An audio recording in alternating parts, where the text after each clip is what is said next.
O livro de Deuteronômio é o quinto livro da Bíblia e o último livro da Torá. Depois do êxodo do Egito, Israel ficou no Monte Sinai por 1 ano, fazendo uma aliança com seu Deus. E então eles tiveram uma viagem desastrosa através do deserto, e a geração do êxodo se desqualificou para entrar na terra que foi prometida a Abraão. E assim, Deuteronômio começa com Moisés na frente dessa nova geração explicando a Torá. E é a partir daqui que o conceito e a finalidade do livro são revelados.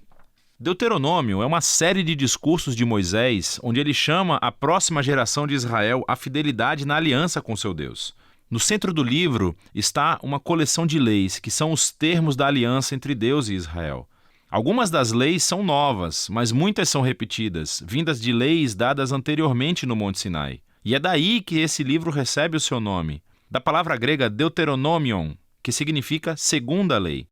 Agora, cercando essas leis, há 2 seções externas do discurso de Moisés. Cada uma delas é dividida em 2 partes. Vamos nos aprofundar e ver como tudo se encaixa. Então, primeiramente, Moisés resume a história até agora e destaca a rebeldia da geração anterior, em comparação com a constante graça e provisão de Deus no deserto. E Deus trouxe a sua justiça sobre eles, mas não abandonou suas promessas da aliança. Depois disso, surge uma série de sermões muito intensos, onde Moisés chama essa nova geração para ser mais fiel do que seus pais foram à aliança. Ele relembra-os dos 10 mandamentos. E então, a peça central dessa sessão é uma famosa frase chamada o Shema. Moisés disse: "Ouça, Israel, o Senhor, o nosso Deus, é o Senhor único. E você deverá amar o Senhor, o nosso Deus, com todo o seu coração, com toda a sua alma e com toda a sua força." Isso se tornou uma oração diária muito importante no judaísmo e reúne todos os temas do livro. Portanto, a palavra ouça, ou Shema em hebraico, significa muito mais do que apenas ouvir. Seu significado inclui responder aquilo que você ouve. Em português nós diríamos, obedeça. E a palavra amor em hebraico também significa muito mais que apenas uma emoção ou sentimento. É uma decisão de devoção sincera a Deus, que envolve a sua vontade e as suas emoções, sua mente e o seu coração. Para Israel, a sua obediência e devoção a Deus serviria a um propósito muito maior. A obediência às leis fará de Israel um povo único entre as nações, assim como Deus disse no Monte Sinai. Eles se tornarão um reino de sacerdotes. E Moisés agora diz: mas como? Israel tem a chance de seguir as leis para mostrar ao mundo inteiro a sabedoria e a justiça de Deus. A outra ideia-chave no Shema é que Israel foi chamado para obedecer e ser fiel somente ao Senhor, ou, literalmente, em hebraico isso significa que Deus é único. Agora, no contexto, o Senhor é o único Deus a quem Israel deve adorar e obedecer. Israel está prestes a entrar na terra de Canaã, onde as pessoas adoram deuses que representam todos os aspectos diferentes da criação, o sol, o clima ou o sexo e a guerra. E na opinião de Moisés, adorar esses deuses degrada os humanos e destrói as comunidades. Mas adorar o Deus de Israel, que é o Criador e Redentor, levará a vida e bênçãos. E assim, chegamos à grande coleção de leis no meio do livro, que são organizadas por tópicos. A sessão de abertura é sobre a adoração de Israel ao seu Deus. Eles deveriam ter um templo central, onde somente um Deus seria adorado. E também Deus deveria ser adorado através do cuidado de Israel pelos pobres. Assim, por exemplo, todos os israelitas deveriam dar 1/10 da sua renda anual para o templo, mas outro 10º deveria ser reservado a cada 3 anos e dado aos pobres. E esses eram os tipos de leis que colocavam Israel na linha de frente da justiça em comparação com seus vizinhos antigos.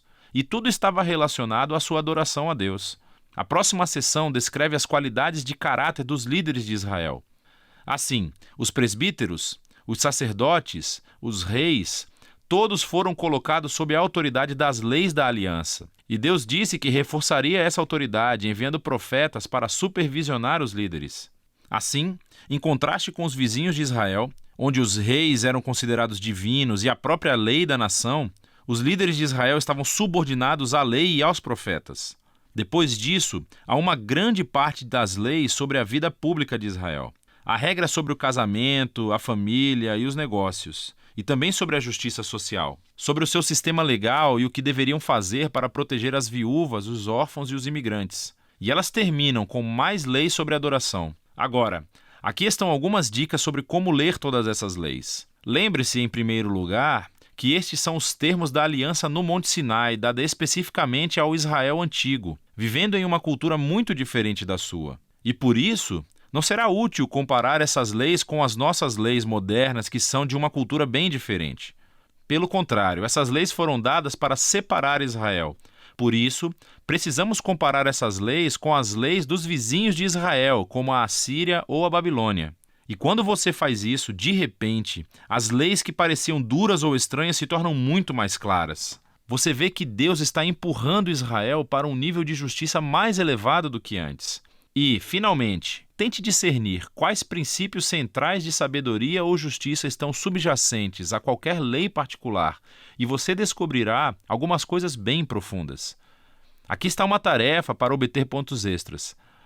Veja como o apóstolo Paulo faz exatamente isso na primeira carta aos Coríntios, capítulo 9, versículo 9. Ele cita uma lei de Deuteronômio, capítulo 25, versículo 4, que é realmente interessante.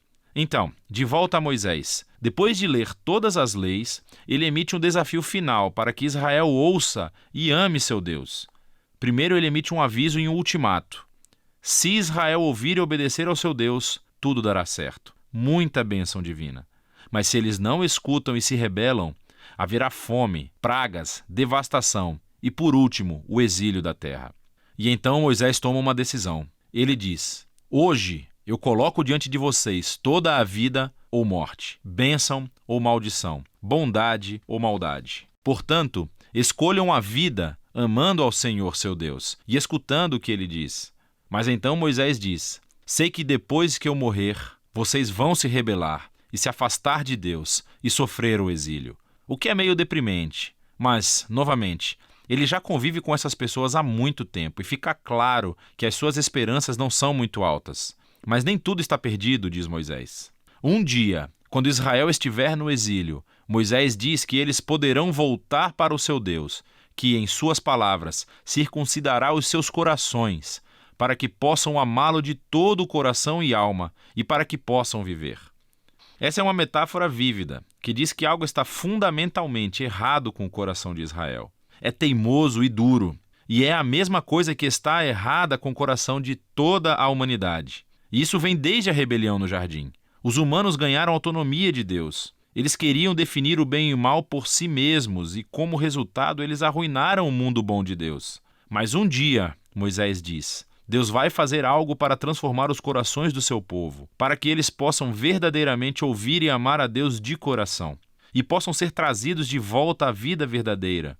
E esta é a promessa mencionada pelos últimos profetas bíblicos, Jeremias e Ezequiel, a esperança de um novo coração. Então Moisés termina o seu discurso com um poema de advertência e depois de bênção. Ele sobe uma montanha e morre, e assim a Torá chega ao fim. Todas as tensões principais da história bíblica estão em vigor, mas ficaram totalmente sem solução. Então, quando é que o descendente da mulher virá para derrotar o mal? Ou como Deus vai salvar o mundo inteiro e abençoar todas as nações através dessa família? E como pode a santidade de Deus se reconciliar com pessoas que são continuamente rebeldes? E como Deus vai transformar os corações do seu povo? Você tem que continuar a ler para descobrir. Mas por enquanto, é disso que se trata o livro de Deuteronômio.